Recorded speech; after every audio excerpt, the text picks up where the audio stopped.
All right, guys, so we are in the thick of this Kang event right now that just started here yesterday. So a lot of what we expected, but also at the same time was hoping that it would not necessarily be the case here, but we're going to be no-lifing this event over the next couple days here. And shout out to this math that this is provided by Dorky Dad. Just wanted to go over this really quickly, just in case you haven't seen it, and just kind of talk about what to reasonably expect here as we go throughout these next few days for this Kang event. The one thing that's really surprising and alarming to me are the shards, right? Like the amount of shards that you're getting from these orbs.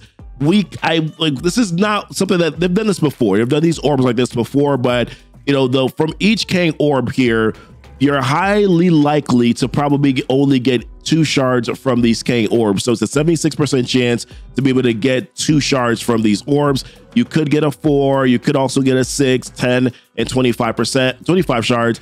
But of course, the 25 shards are at a 0.3% chance that you're going to be able to get the drop for those orbs. So really on average, you're going to average about 2 shards here per orb. So if you're doing kind of the math on this, and now he did say 2.77 based on all the other drops. If you're looking at it for Kang being 100 shard unlock, let's say that you divide this by 2.77.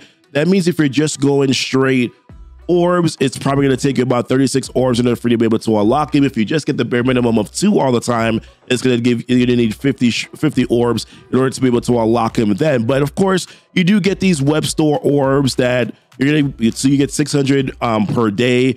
So in total, you're going to get 4,200 here in terms of orb frags.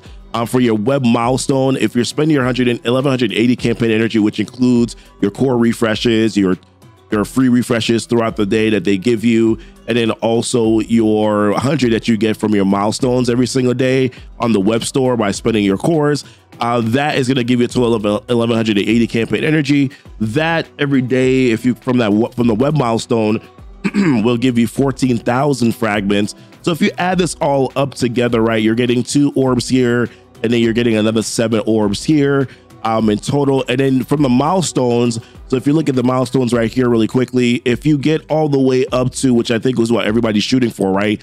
Milestone 25, milestone 25 to be able to get this piece, the killer jacket, for the month-long event, then you would have been able to collect these 2 shards, these 2 milestones here to get the 10 shards. So then you only need 90 shards from orbs, or if you've already collected actually the 5 shards from the previous like blog post day milestone there, and then you would get 15 shards from that, and then you only need to make up 85 shards, you know, from the orb. So I mean, it's possible, but you're gonna have to do an insane amount of work in order to be able to get it done, right? And that's what this is kind of highlighting right here. It's like, you know, mention that, you know, orbs needed to unlock is about 21 from your blitz rotation specifically, because of doing the math of all of these and what you've gotten previously before.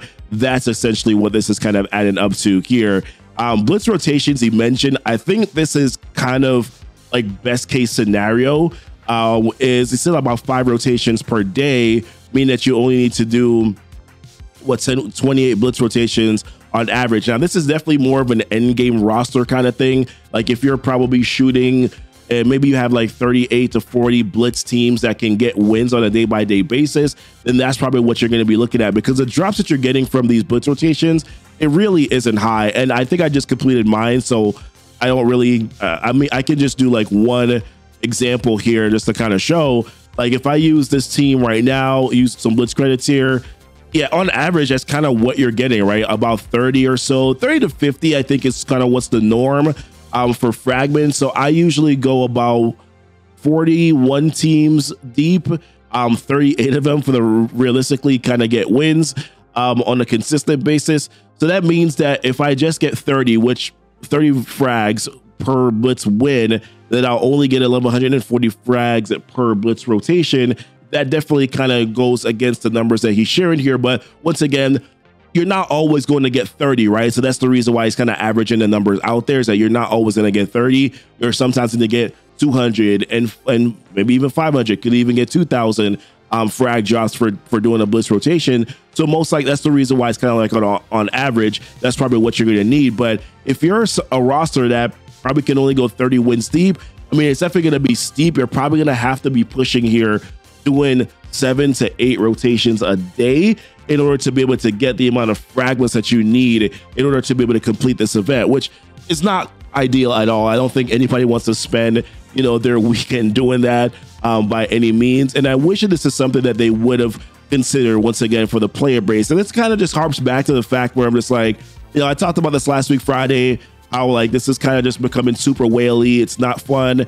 But even apart from that, it's just, it is killing the sort of desire to log in and do things, right? Where you feel like you have to log in to do X as opposed to I get to log in and do X, right? And that's kind of where the difference is. And I've said this before, where I would love for Marvel Strike Force to switch over to this sort of dynamic where, you know, what us content creators talk about is not some of the negative things that are happening. And I know not all of us talk about negative things. I know I try to, you know, I think I do a pretty good balance of keeping it positive, but there's some things that happen where I'm just like, oh my God, like, why are we doing this, right?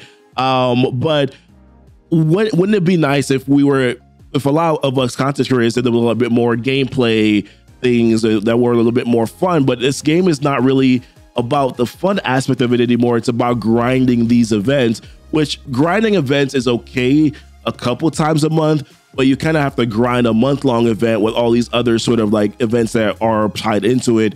It doesn't really kind of lean towards the fun of it at all, in my opinion. So I don't know, like, where are you as it pertains to this event right now? Like, how many blitz rotations realistically can you do, right? I know a lot of you guys work, I have lives, you know, and like how exactly are you going to be able to go about doing this event right now? Because it really requires a lot of screen time. Forgive me, guys, my voice is, I'm a little under the weather, I guess. Excuse me. But yeah, I mean, I don't know, like this is disheartening to watch and to take a look at, to actually see the numbers on paper, to see what it looks like in game. It feels icky. It feels icky to do it. I'm trying to be nice about it here. But you know, and then, you know, the concern too is that what happens now that you're going to use your course for this event and things like that. Like you're going to have to make sure that you're still saving.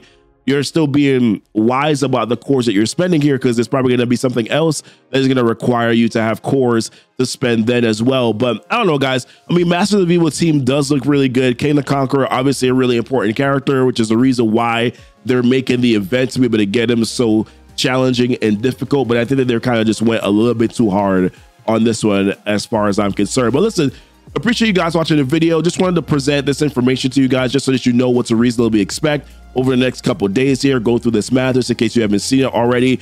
But listen, hopefully you guys, this information should be helpful here. Don't like and subscribe to the channel if you haven't done so already. Hit the notification bell that let you know when the videos do go live. Check out the links that are down below in the description to all my social media, also Patreon as well, where you can just support me for $1 a month, guys. Would appreciate you watching the video. Until next time, guys, I'll be blessed. I'll be safe.